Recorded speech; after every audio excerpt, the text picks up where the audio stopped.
or gold. The silver was to become a lot more calmer, to bring down the energy of the first eye, to chill from seeing all these spirits around you. The gold was to heighten it so that you could sense danger. The skin being cut was not just scarification for beauty and all this. That's what the white people came to talk about. The scarification was science, because where the Africans had to run during the times of turmoil and war into places that would not be habitable by humans. Because see, the part of Western Africa was not supposed to have been inhabited by any man. It was supposed to be only the animals. That was our wildlife, wild kingdom. Western Africa. It's the eastern coast down by where all the rivers were running, where all the fertile land was, not damn near by the desert. That was where all the animals were, the Serengeti, all that. That's where the animals roam. But when we had to run into these crazy environments, they knew, because they were the first scientists, that they had to scar themselves in order to create more blood cells and thus attract more oxygen so that they could breathe in an atmosphere that no white man could have breathed in. So that's it. I got that. All right. See, we knew the sciences. You see, we knew the sciences, so the scarification was a way to survive within that environment. And did not the Creator sickle our cells so that we could live inside of that environment?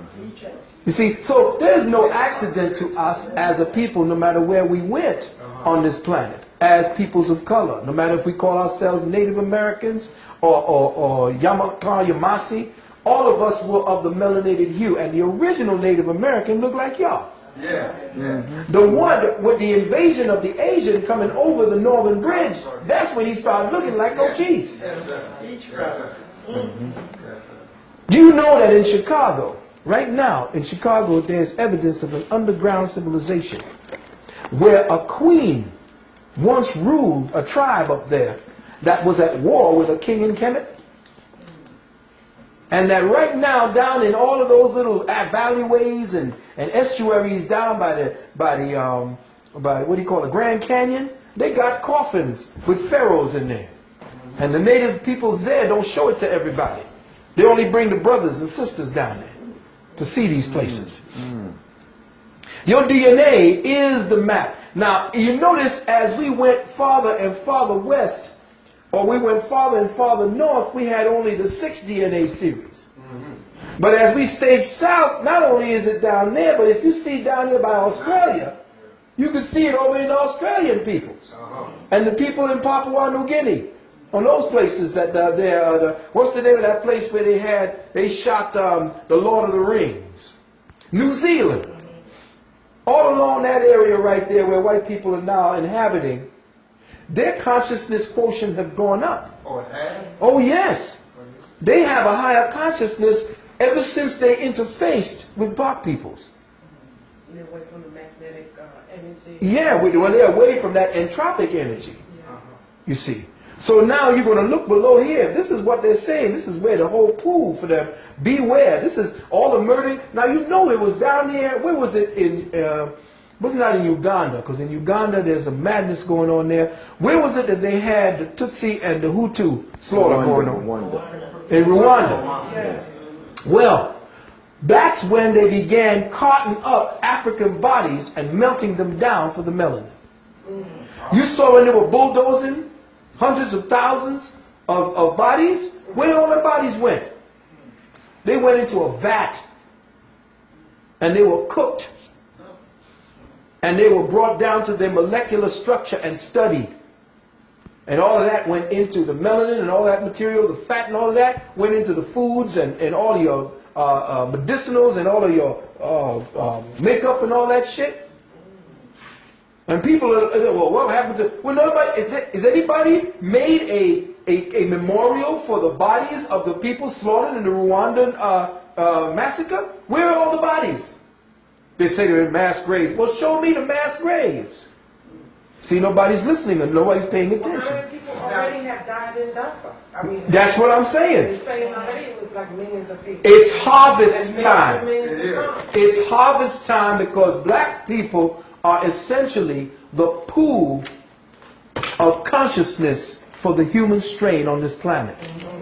Yes, brother. Now that melon that they boil up together, they find some way of infusing it into white folks? Well, this is what's going into the medicinals. This is what's going into your cream that is sun blocking and all that type of stuff. Yes, and sunscreen. Yeah. Yeah, they call it leucoderm. Yeah, whatever it is. Yeah, leucoderm, right. Yeah. Leuco is what? White. White, yeah. You know? Did Gregory say that that has something to do with the child murderings in Georgia? Well, that was an interesting thing. Experiment? Yes, that was something interesting that happened that never really got to the surface. They were using, particularly, boys of Haitian descent. Because, see, the deep part about it is that some of us are uncircumcised. That's why I say we have to get back to our circumcised children, because the circumcision was the ritual. And a lot of people say, well, no, we didn't do no circumcision. Yes, we did.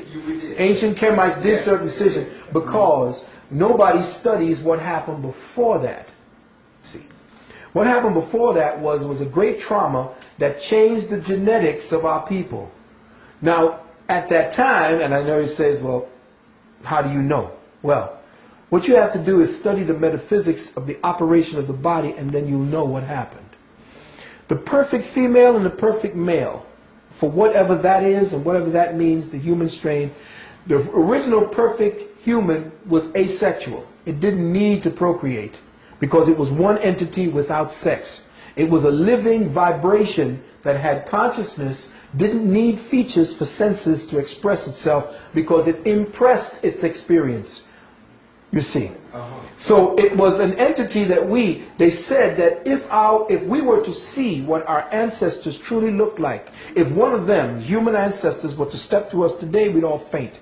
We'd probably die of a heart attack because we don't look nothing like them. That's right. The way we look is when we look on the walls and we see what the true genetics of humanity look like, we look at the ancient Kemites, we will see that their eyes were always made super big.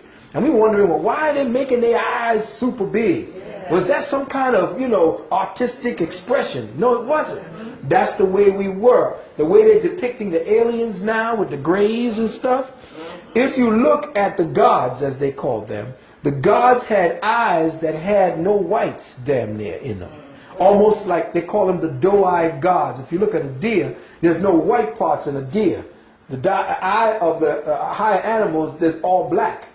And that's how our ancestors looked. We didn't have scleras.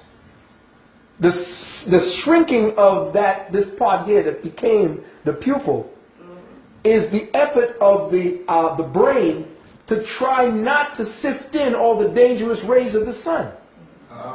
So it shrunk out the black, because black absorbs.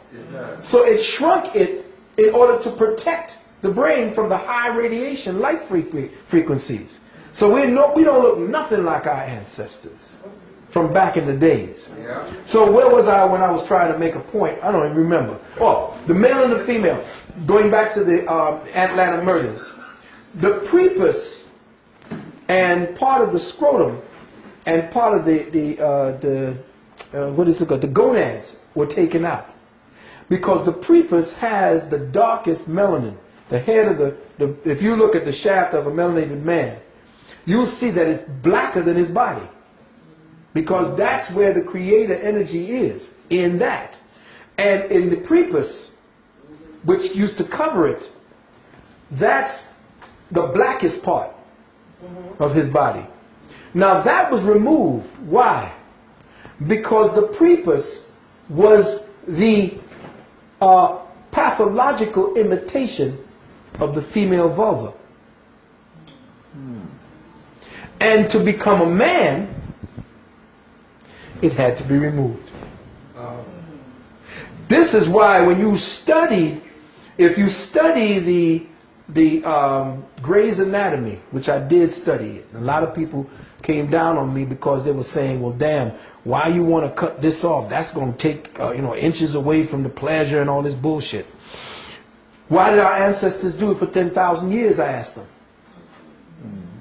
Did you ask, before you start taking on the white man's perspective, the white man's feminist perspective about circumcision, did you ask them why they did it for